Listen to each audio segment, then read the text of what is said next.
안녕하세요. 저는 40대 직장인 여성입니다. 속담 중에 이런 속담이 있죠. 낮바닥이 땅 두께 같다는 말 혹시 들어보셨나요? 이 속담은 아무리 자기가 잘못했어도 부끄러워할 줄을 모르는 아주 뻔뻔한 사람을 욕하는 말입니다. 딱 이 말에 제격인 사람이 있는데요. 그 사람 때문에 겪었던 황당하고 화가 나는 일을 이야기해 볼까 합니다. 저는 시골에서 농사를 짓는 부모님 밑에서 자랐어요. 저희 집은 이남 삼녀로 자식들도 많았는데 어려운 형편에도 저희 부모님은 정말 사랑으로 저희들을 길러주셨습니다. 말 그대로 입을 거 먹을 거 아껴가면서 저희들을 위해서 헌신하셨죠. 늘 부모님은 농사일을 하시다 해가 질 무렵이 되어서야 집으로 돌아오셨어요. 주말이면 동생들과 다 같이 부모님 일을 도우러 갔었는데 그때마다 부모님은 저희한테 크게 시키시지 않고 늘 쉬라고만 하셨습니다. 엄마, 이거 어디다가 놓을까? 저기 창고에 갖다 놓을까? 아유, 됐어. 엄마가 이따가 하면 되니까 저기 가서 애들이랑 놀고 있어. 손 더러워지니까 만지지 말고. 에이, 엄마 아빠 도와주려고 온 건데 우리도 일해야지. 뭐 할 거 없어? 얼른 시켜. 일주일 내내 공부하느라 힘들 텐데 새벽부터 왜 따라 나왔어? 안 나와도 되는데. 그럼 저기 가서 물 한 잔만 가지고 와. 아빠한테도 한 잔 가져다 드리고. 농산일을 도우러 가면 부모님은 항상 저희에게 힘든 일을 시키지 않으시고 늘 간단한 일들만 시키셨어요. 그때 당시 제 친구들도 대부분 부모님이 농사일을 하시다 보니 거의 농번기엔 바쁘게 일손을 도울 때가 많았습니다. 그런데 저희 엄마 아빠는 거의 시키지 않으셨던 것 같아요. 아마 힘든 일을 자식들에게 하게 하고 싶어 하지 않으셨던 거죠. 그걸 전 잘 알고 있었기 때문에 어떻게든 부모님의 짐을 덜어드리고 싶었습니다. 그러다 고등학교 다닐 때 한 번은 다니던 학원을 그만두겠다고 한 적도 있었어요. 엄마, 나 그냥 학원 그만 다닐래. 학교에서 자습하는 걸로도 충분하고 굳이 학원 안 다녀도 될 것 같아. 이번 달에 그리고 학원비도 오른다잖아. 그 돈 내면서 다니고 싶지 않아. 인주야, 엄마 아빠 걱정해서 그런 소리 안 해도 돼. 너 학원 가는 건 엄마랑 아빠가 어떻게든 해준다고 했잖아. 그러니까 걱정하지 말고 학원 다녀. 너 학원에서도 열심히 한다고 선생님이 그러던데? 엄마랑 아빠가 얼마나 고생하면서 학원 보내주는 건데 당연히 열심히 다녀야지. 근데 이번에 학원비가 너무 오른 것 같아서 그냥 나 학교에서 공부해도 충분하니까 엄마 이번 달만 다니고 그만 다닐게. 아이고, 됐어. 괜찮아. 그런 거 걱정하라고 우리가 열심히 돈 버는 줄 아니? 인주야, 아무것도 걱정하지 말고 넌 공부만 해, 공부. 엄마랑 아빠는 그러려고 돈 버는 거야. 알았지? 선생님이 좀만 더 하면 서울에 있는 대학도 갈 수 있다고 했잖아. 공부할 때 딱 해야지. 그러니까 아무 걱정하지 말고 공부해. 부모님께선 힘든 상황에서도 제 공부를 위해 지원을 아끼지 않으셨습니다. 저뿐만 아니라 동생들이 하고 싶다는 것도 어떻게든 지지를 해주셨어요. 그런 부모님의 마음을 알기 때문에 저는 더 열심히 공부를 할 수밖에 없었죠. 제가 보답하는 일이라곤 공부를 해서 좋은 성적을 보이는 거라고 생각했습니다. 그렇게 열심히 공부를 해서 서울에 있는 대학에 합격했을 때 누구보다 기뻐하고 좋아하셨던 게 바로 엄마 아빠셨어요. 동네방네 아주 난리가 날 정도로 자랑하고 다니셨습니다. 아이고, 우리 인주 장하다 장해. 인주야, 아빠가 네 덕분에 힘이 난다, 힘이 나. 이렇게 열심히 해가지고 좋은 결과 받아서 아빠가 얼마나 기쁜지 몰라. 동네방네 자랑을 실컷 했어. 아빠 보이지? 어깨 잔뜩 올라간 거. 그래, 네 아빠 어제 친구들한테 얼마나 자랑했는지 아니?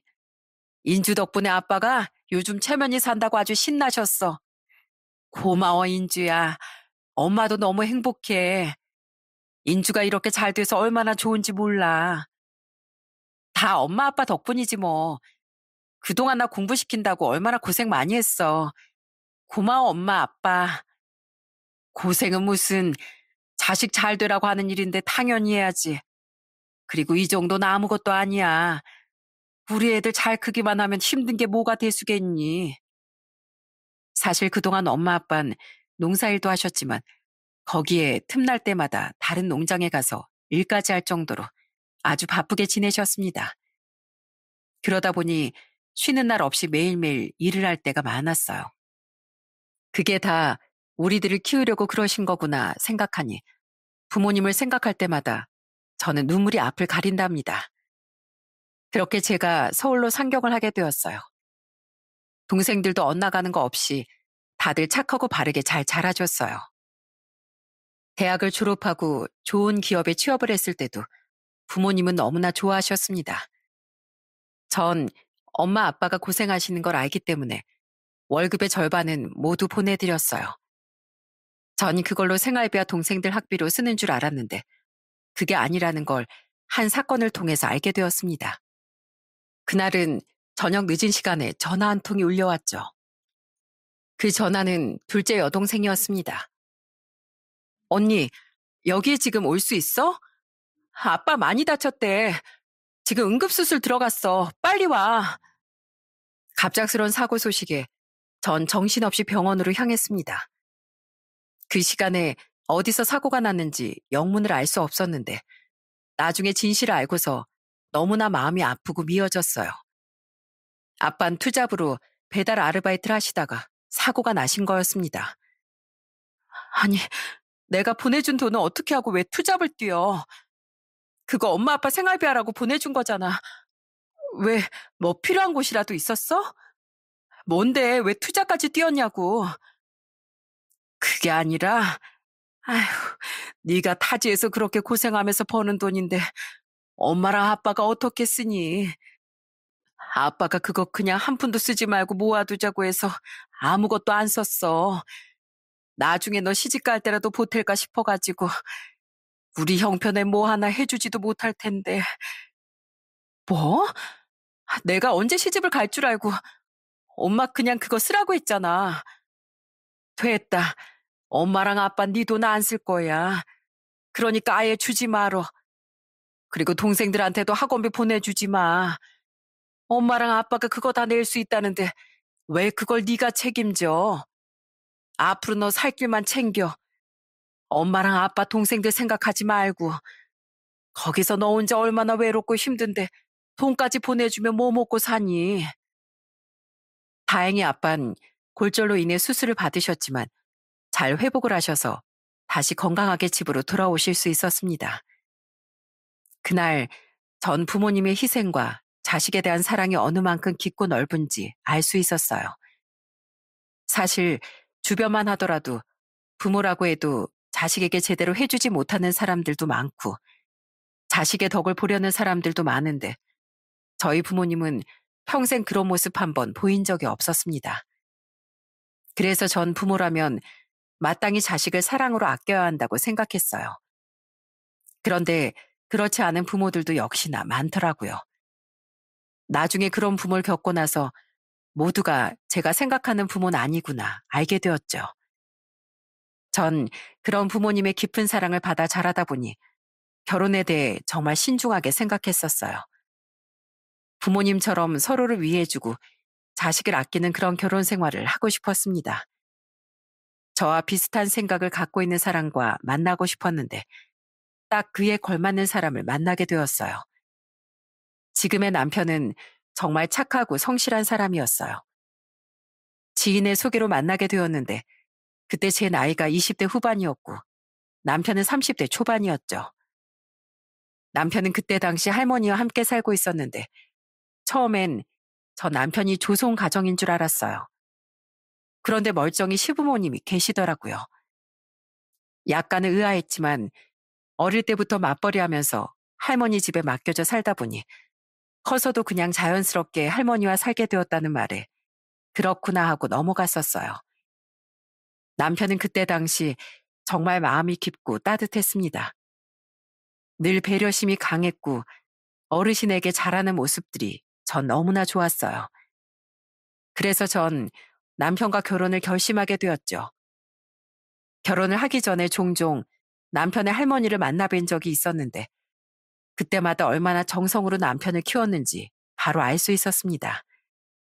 한 번은 할머니께서 저에게 쪽지 하나를 보여주셨어요. 삐뚤빼뚤 적힌 글씨를 읽어보니 남편이 어릴 적 할머니께 드린 편지인 것 같더라고요. 인주야, 이거 봐라. 동민이가 예전에 나한테 줬던 편지야. 이게 언제더라? 초등학교 가도 올라가가지고 얼마 안 됐을 땐 것 같은데 그때 겨우 한글 떼서 처음 자기 손으로 편지 써서 가지고 온 거야. 내가 이때 얼마나 감동이었는지 아니? 와, 할머니, 이걸 지금까지 간직하고 계셨던 거예요? 완전 깨끗한데요.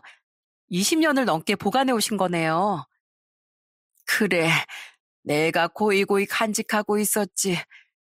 나중에 손주 며느리 들어오면 이렇게 보여주려고. 동민이가 이렇게 마음이 깊단다. 너한테도 잘할 거야. 난 다른 거 바라는 거 없다. 그저 우리 동민이랑 행복하게 오순도순 알콩달콩 잘 살기만 하면 돼. 나한테 잘할 필요도 없고 너희 둘이서만 잘 살면 되는 거야. 시할머니는 제가 손주 며느리라고 해서 뭔가를 바라시거나 요구하신 적이 단 한 번도 없으셨어요. 늘 한 가지 당부하는 건 저와 남편 둘이서 행복하기만을 바라셨죠. 그렇게 남편과 행복하게 결혼을 준비하면서 사실 저희 신혼집 때문에 고민을 했을 때가 있었어요. 평생을 할머니와 살아왔던 남편이 나와서 사는 게 아무래도 걱정이 될 것 같았습니다. 역시나 하루는 남편이 저에게 부탁이 있다며 얘기를 꺼내더라고요. 인주야, 내가 다른 게 아니고 부탁 하나만 있는데 꼭 들어달라는 건 아니지만 생각해줬으면 좋겠어. 할머니 손에서 내가 자란 건 알고 있지? 그래서 말인데 우리 할머니 연세도 많으시고 그래서 우리가 좀 모시고 살면 어떨까? 사실 난 그러고 싶은데 인주 네 생각도 존중할게.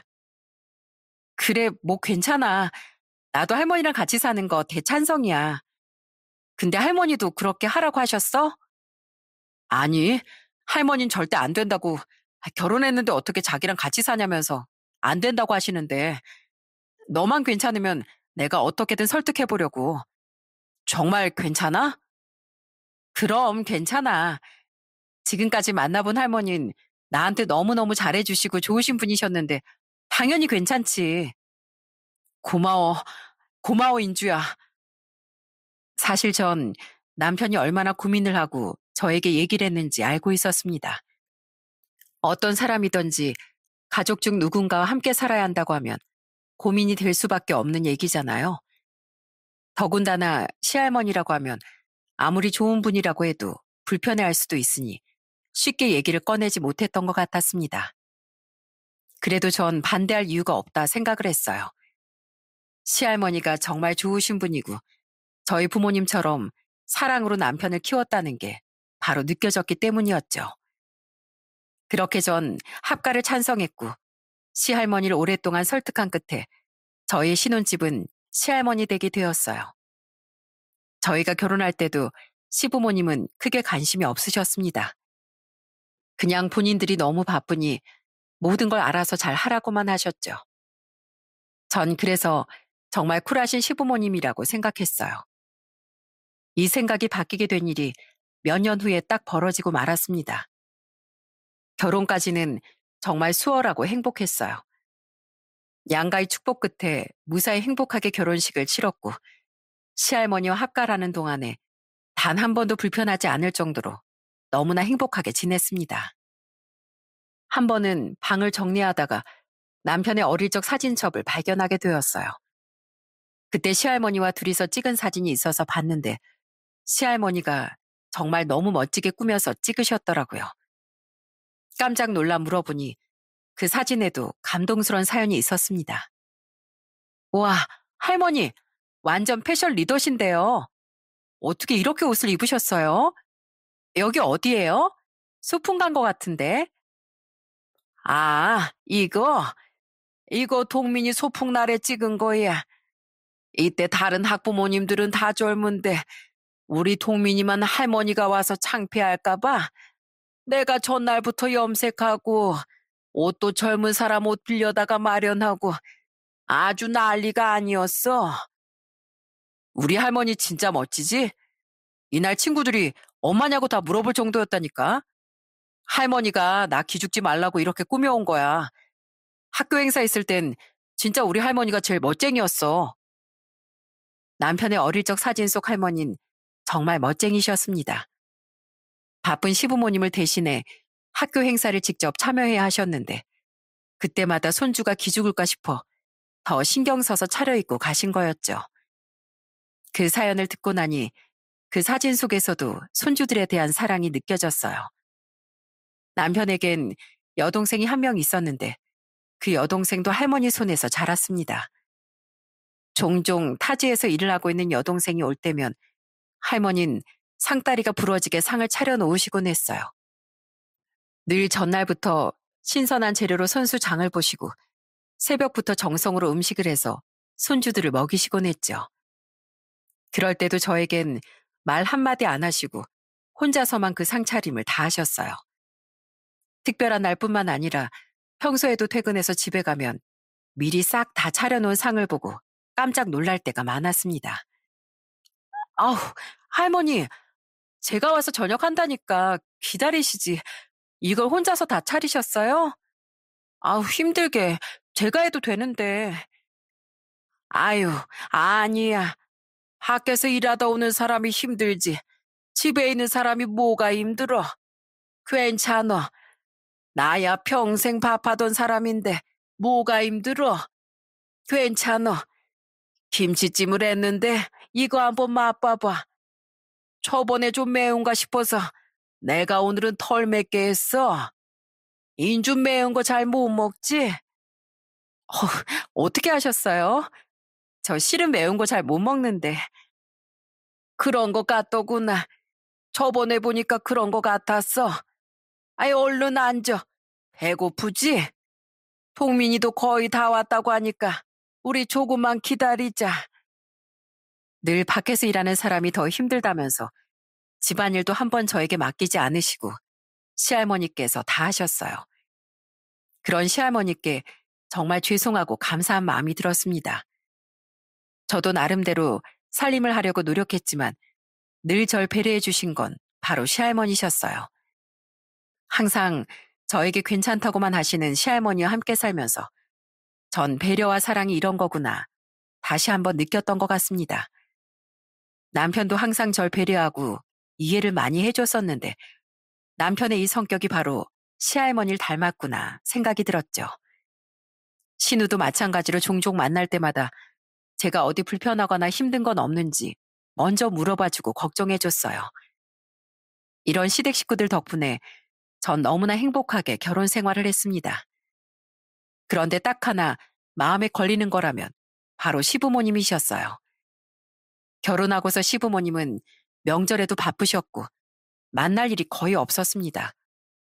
종종 밥 함께 하려고 만나면 서둘러 헤어지기 바빴죠. 두 분 다 일을 하시다 보니 그럴 수밖에 없다고 생각하고 넘어갔는데 지금 생각해보면 그때 바빴기 때문에 저희한테 간섭을 못했던 거구나 싶습니다. 어쨌든 그때 당신 시부모님 얼굴 보기 힘들 정도로 많이 바쁘셨어요. 결혼을 하고 1년 후에 저희 아들을 낳았고 그 뒤 2년이 지나고 딸을 또 낳았습니다. 그때 돼서 저희는 고민이 하나 생겼어요. 아이들이 어리다 보니 일을 하는 게 많이 힘들더라고요. 제가 복직을 하면서 시할머니가 저희 애들도 돌봐주셨는데 그게 너무 죄송스럽고 죄책감도 들었습니다. 그래서 저와 남편은 고민을 하다가 프랜차이즈 식당을 개업하기로 했어요. 아무래도 식당을 오픈하게 되면 아이들이 아프거나 그럴 때도 좀 더 편하게 돌볼 수 있지 않을까 생각이 들었죠. 그렇게 오래 다닌 직장을 정리하면서 받은 퇴직금과 시집 오면서 부모님께 받았던 돈, 그리고 저희가 모아둔 돈으로 프랜차이즈 식당을 열게 되었습니다. 처음에 식당을 열기 전에 저희도 정말 많이 알아보고 배우기도 했어요. 정말 열정 넘치게 준비를 했던 것 같아요. 그래서 그런지 처음 식당을 연다는 소식을 듣고서 시할머니도 정말 많이 응원을 해주셨어요. 인주야, 통민아, 잘했다, 잘했어. 니들 이렇게 열심히 준비했는데 분명 잘 될 거다. 우리 인주는 손도 야무지고 빠르니까 일도 잘할 거고. 감사합니다, 할머니. 정말 저희 노력한 만큼 잘 됐으면 좋겠어요. 저희가 어떻게든 잘 운영해가지고 할머니께 효도할게요. 내년에 꼭 저희 여행도 가고 그래요. 고맙다, 고마워. 나야 니들 내 식구 잘 사는 것만 봐도 좋지 뭐. 잘 될 거다. 그렇게 열심히들 하는데 잘 안 될 수가 있겠니? 분명 잘 될 거야.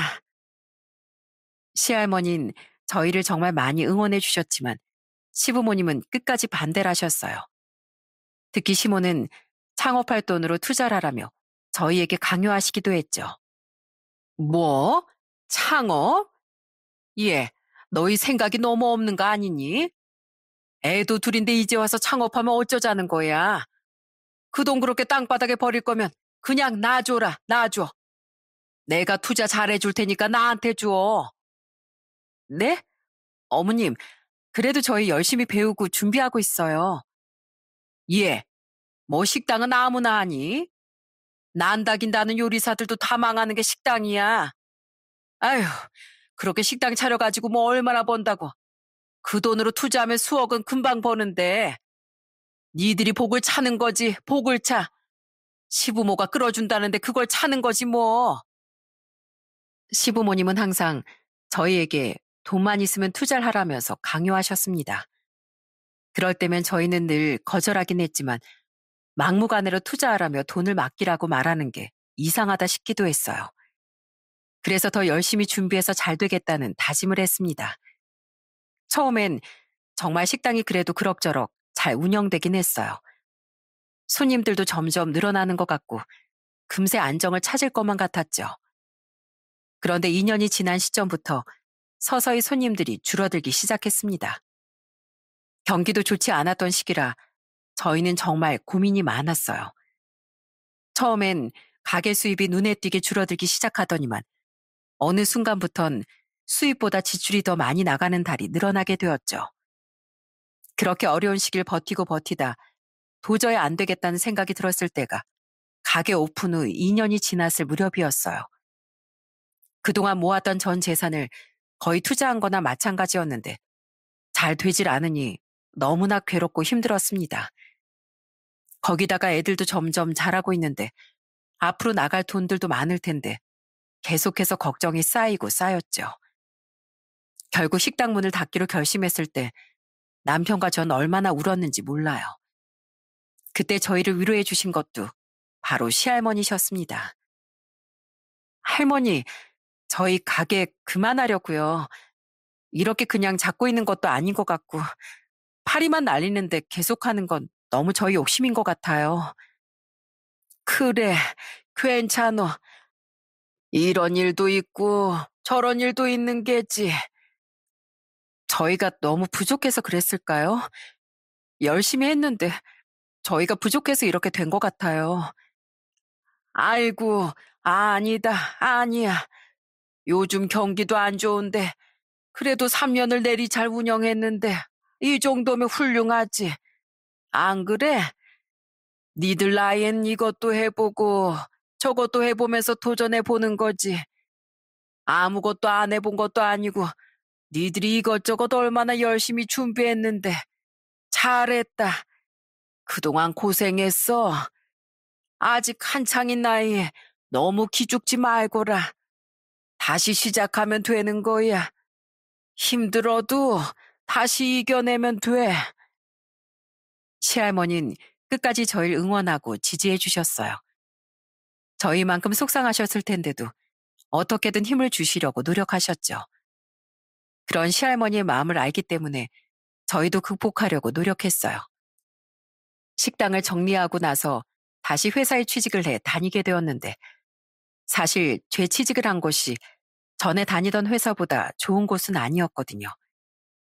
그러다 보니 저나 남편이나 많이 기가 죽었었는데 그걸 아셨는지 시할머니께선 항상 출근할 때 저희를 배웅해 주시며 응원을 해 주시기도 했습니다. 자, 오늘 저녁은 내가 등갈비찜 해주마. 니들 그거 좋아하지? 우리 두 손주들도 너무 좋아하는 등갈비찜. 오늘 아주 푸짐하게 먹자꾸나. 그러니까 열심히 일하고 와. 아, 왜 이렇게 기운들이 없어? 힘내야지, 힘. 할머니, 제가 오늘 다녀와서 저녁 할게요. 어제도 저녁 차리시고 힘드시잖아요. 힘들기는 무슨. 우리 손주랑 손주 며느리 밖에서 일하는데 아이, 든든하게 먹여야지. 집은 아무것도 걱정하지 말고 열심히 일하고들 와라. 맛있게 저녁 해놓을 테니까 저녁 걱정도 하지 말고. 알았지? 난 우리 증손주들이랑 놀고 있으마. 그때 당시 저와 남편은 한 번의 실패로 자신감도 많이 떨어져 있었는데 매번 이렇게 응원을 해주시고 챙겨주시니 금방 저희도 잊고 일상으로 돌아올 수 있었던 것 같아요. 시할머니께서 저희 대신 애들도 많이 돌봐주시고 집안일도 해주신 건데 그게 다 저희를 위한 일이었습니다. 마음이 많이 좋아지니 식당 운영에 실패했던 것도 큰 경험이었다고 생각을 할 수 있었어요. 정말 많이 힘든 시기였지만 그래도 그걸 극복하면서 저도 남편도 많이 성장을 할 수 있었답니다. 그렇게 다시 열심히 직장에 다니며 일을 하다가 1년 후 저희 집에 큰 변화가 생기게 됐습니다. 나가서 지내시던 시부모님이 다시 집으로 들어오겠다고 하신 거였어요. 그걸 알게 된 날 퇴근하고 집에 갔는데 시부모님이 식탁에 앉아 저녁을 드시고 계시더라고요. 어머, 어머님, 아버님, 어쩐 일이세요? 언제 오셨어요? 예, 넌 시부모가 왔는데 어쩐 일을 하는 말이 나오니? 아이고 참, 넌 시할머니한테 저녁상까지 차리라고 하는 거야? 참 어머님, 이래도 저희 들어오는 거 안 된다고 하실 거예요? 어머마, 밖에서 일하고 막 들어온 사람한테 아 왜 그렇게 말하니? 니들 원래 이렇게 집에 오지도 않잖아. 그러니까 인주가 저렇게 말한 거지. 밖에서 잘만 살다가 아 왜 갑자기 들어온다는 거야? 그 이유가 뭔데? 아이, 말씀드렸잖아요. 아범이 늦게나마 어머니께 효도하고 싶다고 그래서 합가해서 살고 싶다고 했다고요. 저희가 무슨 이유가 있어서 합가를 하겠다고 하겠어요. 다 어머니 모시고 싶으니까 그런 거죠. 이 나이 돼가지고 무슨 합가야, 합가는. 니들 지금까지 편하게 잘만 살다가 이제 와서 들어와 산다고 하면 누가 반기니? 어머님, 제가 들어와야 기강이 잡히죠. 어머님 손주 며느리한테 이렇게 밥상 대접하고 사실 거예요? 저희가 앞으로 효도할 테니까 어머님 저희 들어와서 살게요. 방이 없는 것도 아닌데 왜 이렇게 싫다고만 하세요? 갑자기 찾아와 합가를 하겠다는 시부모님도 놀라웠지만 시할머니가 그걸 허락하지 않았다는 것에 저는 더 놀랐습니다. 사실 전 시할머니께서 저와 저희 남편을 아끼는 만큼 시부모님도 아끼신다고 생각을 했거든요. 그런데 안 된다고 반대를 하시니 놀랄 수밖에 없었죠. 그 이유를 알게 된 건 그로부터 일주일이 지난 후였어요. 끝끝내 반대라는 시할머니를 설득하고자 시부가 혼자서 집으로 찾아왔습니다. 그러더니 하는 말을 듣고 저희는 모두 깜짝 놀랄 수밖에 없었죠. 어머니, 저희 이제 갈 곳이 없어요. 사실 안 사람이 어디 투자를 좀 잘못해서 빚을 졌거든요. 그거 갚으려고 집도 내놓고 했는데 남는 돈이 없을 것 같아요. 당분간 저희 신세 좀 질게요. 그때는 안 사람이 절대 사실대로 말하지 말라고 해서 저도 말을 못했는데 저희 사정 좀 봐주세요. 아이고, 이들은 끝까지 콧대가 높아가지고 그걸 얘기 안 하고 그냥 들어오려고 했어? 참, 뭘 얼마나 투자를 잘못했길래 빚을 져, 빚을 지길. 많이 정리했어요. 안 사람이 어머니한테 죄송해서 사실대로 말을 못했나 봐요. 어머니가 자꾸 반대하시니까 이렇게 사실을 말해드리는 거예요. 제가 이렇게 부탁드릴게요. 저희 여기 오는 거 허락해 주세요. 예, 저희가 잘할 테니까 허락 좀 해주세요. 사실은 시모의 과도한 투자가 결국엔 빚이 되었고 집까지 날리게 된 거였어요. 그래놓고선 찾아와서 효도란다며 합가를 하겠다고 했던 게 실은 어이가 없기도 했어요. 시부는 간곡하게 시할머니께 부탁을 했고 그렇게 시부모님은 겨우겨우 집으로 들어오시게 되었습니다. 처음엔 시모는 시할머니 눈치를 보면서 있는 듯 없는 듯 지내시더라고요. 시할머니께서도 시부모님이 들어오시고 난 후에도 평소처럼 똑같이 지내셨고요. 그러다 보니 시모가 슬슬 본색을 드러내기 시작했어요. 한 번은 제가 야근을 하고 늦게 퇴근했는데 집 밖에 시모가 절 기다리고 계시더라고요. 저는 깜짝 놀라 물었습니다. 어머, 어머님, 왜 여기 나와 계세요? 저 기다리신 거예요? 그래, 내가 할 말이 있어서 기다렸다. 너 좀 너무하다는 생각 안 드니? 네? 제가 뭐 어떤 걸 말씀하시는 건데요? 너 해도 해도 너무한 거 아니야? 아무리 시할머니가 너를 아낀다고 해도 네가 시부모를 잘 모셔야 할 거 아니야? 어?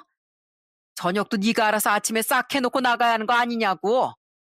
너 일한다고 유세 부리는 거야 지금? 지금까지 너 일한다고 시할머니가 봐줬던 모양인데 난 이런 거 못 봐준다. 네? 그게 무슨... 어머님, 저 아침 새벽부터 나가는 거 아시잖아요. 그리고 저녁에 와서 저녁 차린다고 저도 여러 번 말씀드렸는데 할머니께서 괜찮다고 하시고 먼저 차리시는 거고요. 너 지금 어머님 핑계 대는 거야? 됐고, 내일부턴 새벽에 일어나서 아침상 차리고 점심이랑 저녁까지 싹 다 준비하고 나가. 알았니? 원래 이런 건 다 며느리가 하는 거야. 너 이러려고 합가한 거 아니었어? 내가 너 지켜볼 거야. 그동안 어떻게 사는지 관심도 없었던 시모가 갑자기 합가하더니 앞으로 지켜보겠다는 말로 절 협박한다는 게 참 어처구니가 없더라고요. 물론 저도 저녁이고 아침이고 어떻게든 차려볼 수 있었겠지만 저런 말을 들으니 더 하고 싶은 생각이 안 들더라고요. 사실 그동안 저희도 나름대로 시할머니 손을 덜어드리기 위해 많이 노력을 했었거든요.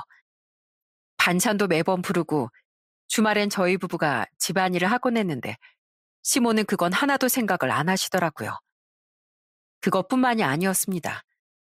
한 번은 저희 집에서 농사를 짓고 짠 참기름과 무, 양파 같은 걸 보내주셨어요. 시할머니 너무나 기뻐하셨지만 그걸 보고선 시모는 비꼬기 바빴습니다. 아이고, 매번 이렇게 보내주시니 감사해서 어쩌니. 이번엔 꼭 사돈께 감사 인사 전해드리려무나. 아니지, 내가 한우 세트 하나 사다 보낼 테니까 그거 꼭 드시라고 해라. 어머님, 뭐 이런 거 가지고 한우 세트씩이나 보내세요. 이거 마트 가면 얼마 안 해요. 5만 원도 안 하는 거 가지고 수십만 원씩이나 쓰시려고요? 예, 그리고 이런 거 다 짐이야, 짐. 그냥 마트에서 깔끔하게 만들고 사면 되는데. 아유, 지저분하게 먼지에 흙에 이걸 어떻게 먹니? 예, 어머마, 어떻게 그런 소리를 하니?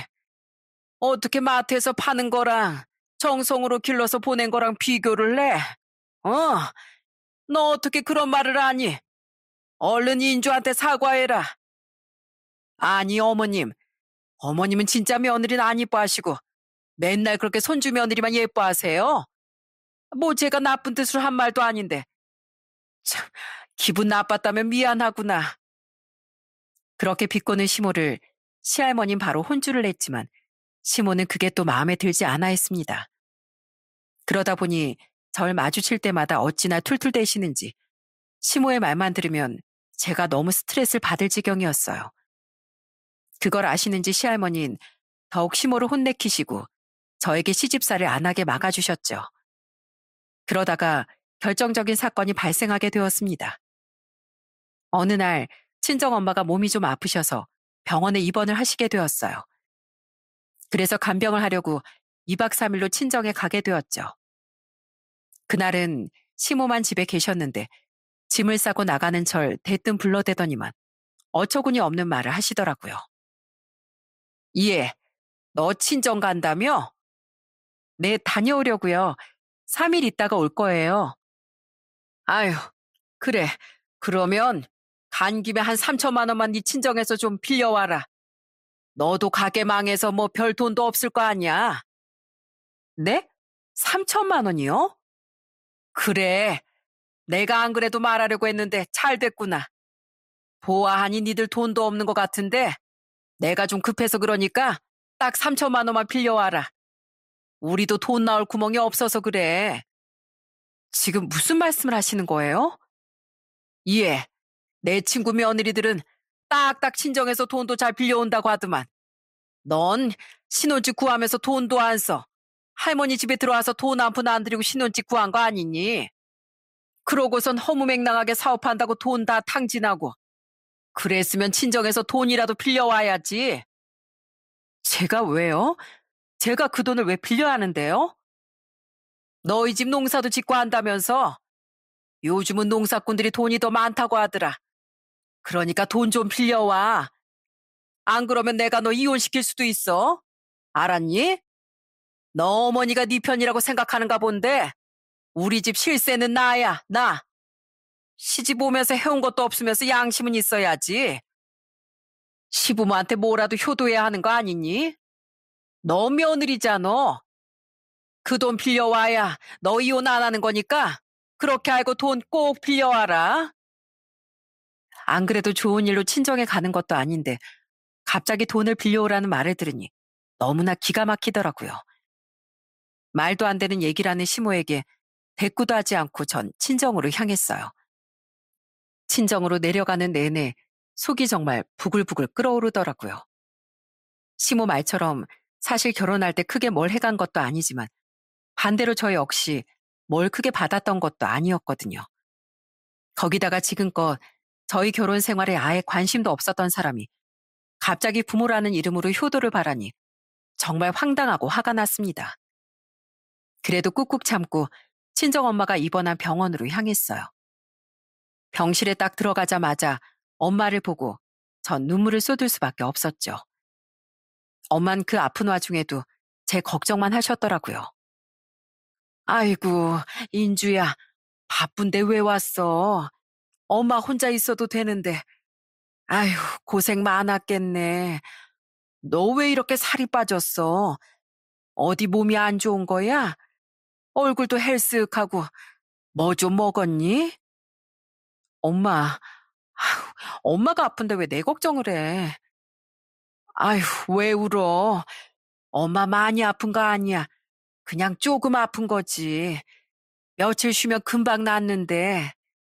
너 엄마 걱정이 많았구나. 아휴, 그래서 내가 말하지 말라고 했는데 네 아빠가 오죽 걱정이 많아야지. 괜찮어, 울지 마. 사돈댁은 잘 지내시니? 건강은 하시고?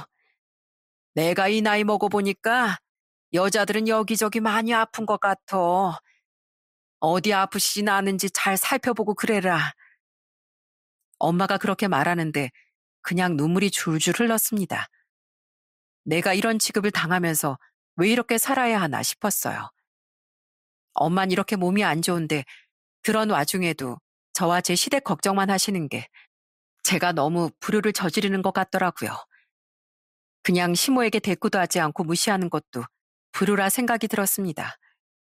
해마다 시댁으로 농사지었던 먹거리도 꾸준히 보내주시고 시할머니 건강도 매번 챙겨주셨는데 생각해보니 시부모님은 아예 남처럼 지내셨거든요. 그렇게 지냈는데 갑자기 시부모 대접을 받겠다는 게 너무나 황당하고 화가 났어요. 2박 3일을 그렇게 엄마 간병을 하면서 전 앞으로 그냥 당하진 않겠다 다짐을 했습니다. 그렇게 다시 집으로 돌아가고 역시나 그날도 시모는 가만히 있지 않더군요. 또 그 소리를 하더라고요. 예, 빌려왔니? 야, 내가 계좌번호 보낼 테니까 바로 입금해라. 알았지? 조금이라도 늦으면 안 되니까 지금 해. 마치 제게 맡겨둔 것처럼 말을 하는 시모를 보면서 기가 막히고 어이가 없더라고요. 도저히 참을 수가 없었어요. 그래서 전 참았던 분노를 폭발하고 말았죠. 시모의 말을 듣고 가방을 열어 시모에게 무언가를 던졌습니다. 바로 제 지갑에 있던 3,000원이었어요. 이야, 너 지금 뭐 하는 거야? 이게 뭐야? 3,000원? 너 지금 나랑 장난하자는 거니? 장난이요? 이거 받아가세요. 어머님한테 3,000원도 아까워요. 3천만 원이요? 이것도 아까운 게 어머님이거든요? 근데 제가 한번 며느리로서 마지막으로 드리는 거예요. 도저히 같이 못 살겠네요. 제가 나가든지 어머님이 나가시든지 둘 중 하나 나갑시다. 뭐? 너 지금 감히 나한테 그따위 말을 짓거렸어? 너 지금 내가 누군지 알고 말이나 하는 거니? 너 제정신이야? 나갈 거면 네가 나가. 내가 왜 나가? 네가 나가야지. 시모는 제 소리에 무섭게 다가와 절 노려봤어요. 그때였습니다. 시모의 큰 소리를 듣고 누군가가 달려와 시모를 밀어 넘어뜨렸습니다. 그 사람은 바로 시할머니였어요. 나가긴 왜 우리 손주 며느리가 나가? 나갈 거면 네가 나가. 응, 갑자기 미꾸라지 같은 게 들어와서 왜 우리 손주 며느리를 괴롭혀? 돈을 빌려오라고 했다고? 아주 네가 정신이 돌아도 한참 돌았구나. 네가 투자 잘못해서 사고 쳐놓고 쫄딱 망해서 들어왔으면 조용히나 살 것이지. 또 그 돈 가지고 투자하려고? 어머님이 자꾸 제 감싸고 도니까 제가 지금 저러는 거잖아요. 누가 시어머니한테 저렇게 큰 소리를 쳐요? 예? 시집 오면서 뭐 해온 것도 없는데 꼴랑 3천만 원 해달라는 게 뭐 잘못이에요? 네가 시애미로서 뭘 했다고 그걸 바래? 인주 말대로 넌 3천원도 아까워. 난 우리 손주 며느리 편이야. 나가려면 네가 나가. 아유, 어머님, 왜 그러세요? 왜 저한테 그러시냐고요? 제가 시집 오면서 뭐 해왔다고? 제가 당연히 나가야죠. 됐고, 이 집, 내 집이다. 나가, 나가라고 어서. 시할머니는 시모에게 나가라며 소리를 쳤습니다. 그러자 시모는 억울하다는 듯이 서 있더라고요. 그때 밖에 나갔던 시부와 남편이 들어오면서 그 소리들을 다 들은 모양이었어요. 시부와 남편이 들어오자 시모는 엉엉 울면서 제가 어떻게 했는지 하소연을 하시더라고요. 아이고, 내 팔자야. 평생 일하느라 바빠서 시집살이도 제대로 한번 안 해본 시어머니한테 저렇게 소리 지르는 며느리가 어디 있다니? 동민아, 네 처가 나한테 어떻게 했는지 아니? 아이고, 엄마, 저 다 들었어요. 진짜 엄마가 뭔데 나 이혼시키냐 마냐 하고 있어요. 언제 한 번을 나한테 엄마가 따뜻하게 안아준 적 있어요? 아니면 엄마가 밥상 한 끼 따뜻하게 차려준 적 있어요? 여지껏 한번 챙겨준 적도 없으면서 갑자기 왜 그러냐고요? 아니, 엄만 바빠서 그런 거지, 바빠서. 먹고 살려면 바쁘게 일해야 되니까 그런 거잖아. 그렇게 바쁘게 일해서 저희한테 쓰신 거냐고요? 다 엄마 아빠 쓰시고 저희 위해서 한 푼도 안 쓰셨잖아요. 저 다 알고 있어요. 할머니가 고생하면서 키워주신 건데 엄마가 왜 생색이시냐고요? 시모는 무슨 이유인지 모르겠지만 철석같이 아들이 자신의 편을 들어줄 거라 생각을 했던 모양이었어요. 아들이 갑자기 자신을 비난해서 그런 건지 아니면 자신의 편이 아무도 없다 생각을 해서 그런 건지 갑자기 앉아선 오버하며 오열하기 시작했어요. 아이고, 내가 죽어야지. 나가 죽어야지. 며느리한테 한마디 했다고 어떻게 나한테 이러니? 돈 조금 달라고 한 게 그 무슨 죄라고. 아이고. 바닥에 나뒹굴며 엉엉 우는 시모를 보면서 정말 저도 황당하고 어처구니가 없었습니다. 저뿐만 아니라 남편과 시할머니도 그저 우는 시모를 바라볼 뿐 달래주진 않았어요. 그때였습니다. 가만히 상황만 지켜보던 시부가 시할머니에게 얘기를 했습니다. 시부의 말로 모든 상황은 종결이 되었죠. 어머니, 죄송합니다. 저희가 나가겠습니다. 작은 집이라도 얻어서 나갈게요. 여보, 우리가 갈 데가 어디 있다고 나가? 그리고 나가려면 쟤네들이 나가야지. 당신 정말 사람이라면 염치가 있어야지. 한 번도 제대로 어머니 찾아뵙지도 않던 사람이 이게 뭐 하는 짓이야? 시모로서 며느리한테 뭐 하나 해준 것도 없으면서 지금 이게 뭐 하는 거냐고. 당신 헛소리 하지 말고 나갈 준비나 해. 우리가 왜 나가? 절대 못 나가. 절대. 시부의 말에 시모는 갑자기 벌떡 일어나더니 절대 못 나간다면서 소리를 고래고래 질렀습니다. 그때 시할머니께서 지팡이를 들더니 시모를 내쫓기 시작하셨어요. 그때 당시 시할머니도 90세가 넘으셨는데 완전 정정하셨거든요. 그래도 밖에 외출할 때 가지고 다니시던 지팡이가 있었는데 그걸 들고선 시모를 밖으로 민 거죠. 나가! 안 나가! 내 집에서 당장 나가! 너 같은 며느리 나도 필요 없다. 난 우리 손주 며느리만 있으면 되니까 너는 나가. 아유, 어머니, 때리지 마세요. 아유, 이거 휘두르지 마시라고요. 아유, 아프다고요. 결국 그렇게 시모는 집 밖으로 쫓겨났습니다. 밖에서 들어오지 못하고 서성이는 시모를 시부는 죄송하다는 말을 남기고 데리고 나가버리셨죠. 시모는 아들에게도 며느리에게도 자신의 시모에게도 남편에게도 모두 인정을 받지 못하고 최후의 결과를 보게 된 것이었습니다. 남편과 시할머니께선 저에게 진심으로 사과를 해주셨어요. 미안하다, 인주야. 다 내 잘못이다, 내 잘못. 애초에 저것들을 받아들이지 않았으면 됐을걸. 내가 괜히 너한테 험한 꼴만 보였구나. 미안하다. 아니에요, 할머니. 할머니 잘못도 아닌데요, 뭘.